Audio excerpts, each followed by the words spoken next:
Antonin Descaries est le vice-président principal d'Eye of the Tiger Management. Et le timing est parfait demain pour la carte au cabaret du Casino de Montréal. Le Canadien qui est Red Hot ne joue pas. Les Blue Jays qui sont Blue Hot ne jouent pas demain. On ne rejoue que vendredi après le match de ce soir. Si bien qu'on fait quoi? On s'installe à TVR Sport et on regarde la carte d'Eye of the Tiger Management. Antonin, comment ça va? Ça va super bien, toi, comment ça va? Très bien. D'autant plus qu'il y a en masse de quoi regarder. Commençons par Mary Spencer qui fait les frais de la grande finale, alors que les titres WBO et WBC s'ajoutent au titre WBA qui était déjà à l'enjeu dans cette bataille contre Mikaela Mayer, qui est quand même une adversaire redoutable pour Mary demain soir. Oui, c'est rare qu'on est à la maison.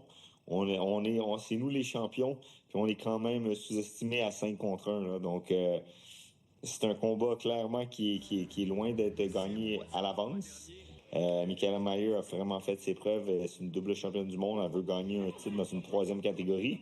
Mais, il y a toujours un mais, à monde de catégorie de poids cette fois-ci. Là. Donc, on va avoir l'avantage. Mary est vraiment plus imposante qu'elle physiquement. C'est un petit ring. On sait que Mary Spencer est connue pour avoir une solide force de frappe. Donc, j'espère réellement que ça va avoir un impact. Par contre, faut pas que ça s'étire trop parce que Mikaela, c'est une fille qui met énormément de pression. Puis dans un petit ring, ça peut nous jouer des tours aussi. Donc, ça va être un combat vraiment intéressant, un combat d'unification.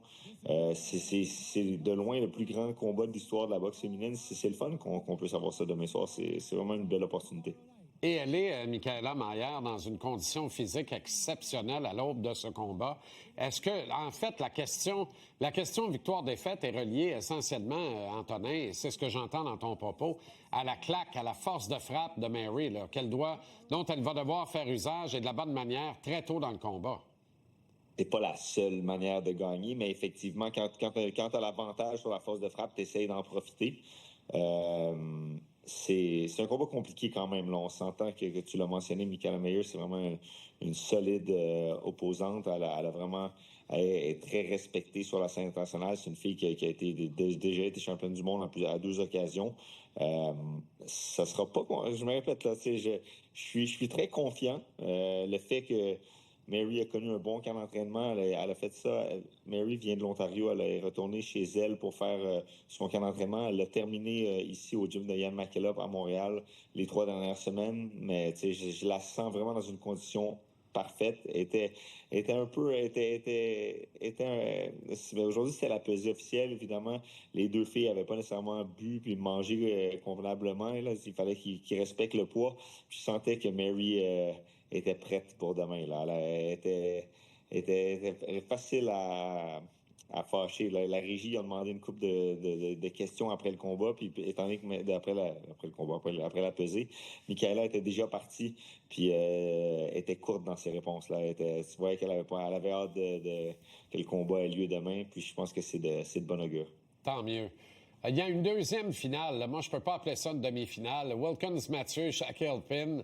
Honnêtement, là, ça promet un feu d'artifice, littéralement. Absolument. Puis j'ai parlé de ça récemment. J'ai dit que souvent, on a reproché, mais en même temps, on peut pas lui empêcher d'avoir été intelligent dans sa carrière. Floyd Mayweather il a souvent choisi ses adversaires dans les bons moments, un peu trop rapidement ou un peu trop tard. Quand il a boxé contre Canelo Alvarez, Canelo était pas encore prêt, puis il a été capable de gagner ce combat-là justement parce que Canelo c'était peut-être un peu prématuré pour Canelo. Est-ce que ça va être ça demain? Est-ce que Shaquille Finn, à ce stade-ci de la carrière, à 34 ans, c'est un gars mature avec beaucoup d'expérience, est-ce que c'est trop pour Wilkins-Mathieu à ce stade-ci? On va vraiment voir ça demain, puis on va aussi savoir de quoi est fait Wilkins. Si Wilkins gagne de manière décisive, s'il réussit à s'en débarrasser avant la fin, clairement, il va faire partie des superstars de la division dans les prochaines années. Ne clignons pas des yeux. Wilkins-Mathieu, Shaquille Pin, également Mary Spencer contre Mikaela Mayer. Demain, Gala Eye of the Tiger Management, cabaret du Casino de Montréal. Antonin Descaries. Bonne soirée de boxe demain. À bientôt, Anto. Bonne soirée.